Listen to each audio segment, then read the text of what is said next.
Florida House passes medical marijuana bill that bans smoking weed. Florida's House of Representatives proved today there is nothing its grubby little hands can't screw up. After more than 72% of voters statewide voted to legalize medicinal marijuana for people with debilitating diseases, a term that includes cancer, AIDS, and Alzheimer's, the Florida House today passed its own series of rules regulating the state's new medical weed industry. And, this being Florida, the Republican-crafted bill bans smokable weed, creates a state-controlled cartel of legal cannabis farms, and pisses off medicinal marijuana advocates across the Sunshine State. Today that terrible bill HB 1397 passed the House by a 105-9 margin.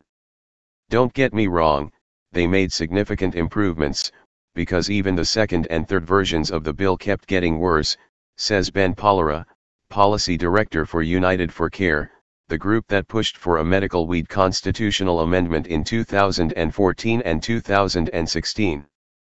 But this is still a fatally flawed piece of legislation. After voters passed Constitutional Amendment 2 to legalize medical marijuana last year, the new law mandated that legislators write a set of rules governing exactly how Floridians can smoke medicinal weed. The initial results, which the State House debuted in February, were disastrous. The original text of HB 1397 banned all forms of smokable, edible, and vapable weed, leading Pollera to rhetorically ask, well, how can you ingest it?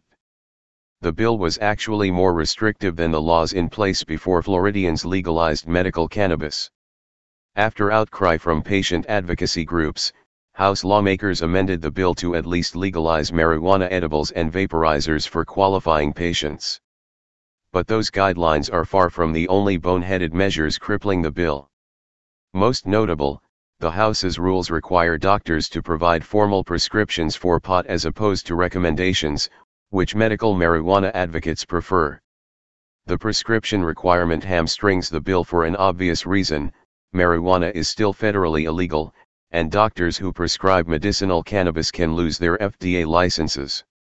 So now, doctors who care about keeping their licenses won't prescribe marijuana, Pollera says. Instead, only the scummiest pill mill docs will.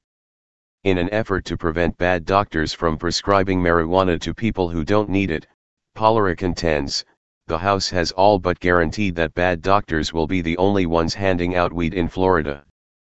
Pollera says he and United for Care have spent months lobbying House leaders to fix the prescription versus recommendation section of the law.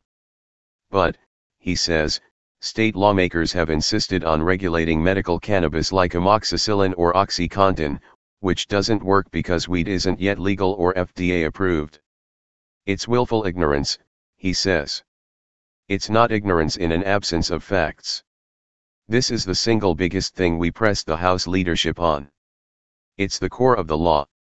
In what weed advocates claim is another colossal train wreck, the bill also gives out a criminally small number of licenses for farmers to grow pot.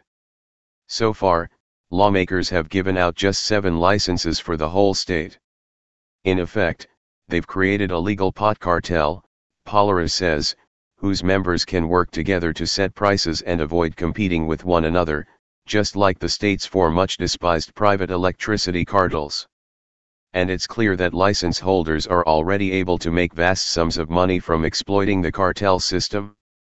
Last month, the Canadian marijuana company Aphria bought a license through an arcane, complicated legal process that, analysts say, set the price of a cannabis license at $200 million. The bill now heads to the Florida Senate for revisions. The state's 60-day legislative session ends in just 3 days.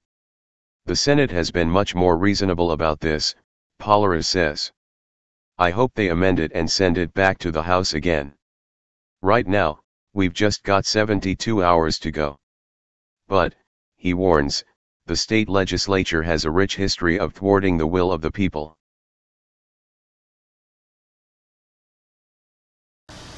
Hey Charlotte County, this is Charlotte County COPWATCH, and I wanted to explain what fair use is. You can use pieces of news articles if you're doing it for news reporting, you have commentary, and you're doing it for education purposes. So that's what fair use is, as you can see right here. Another reason why I wanted to make this video is to let you know I have just joined with Patreon. A nice thing with Patreon, I make no money on YouTube. They took the money away years ago, and so this is another way to give, and it's a nice thing too because you can give monthly. You can give $1, $5, $10, whatever. I do 4 to 5 hours a day on trying to wake the sheeple up on how corrupt it is and different ways that you can fight the corruption. So Patreon is a way that you can do it, and then of course the old way is still there. Donate to Charlotte County Cop Watch with PayPal or credit card.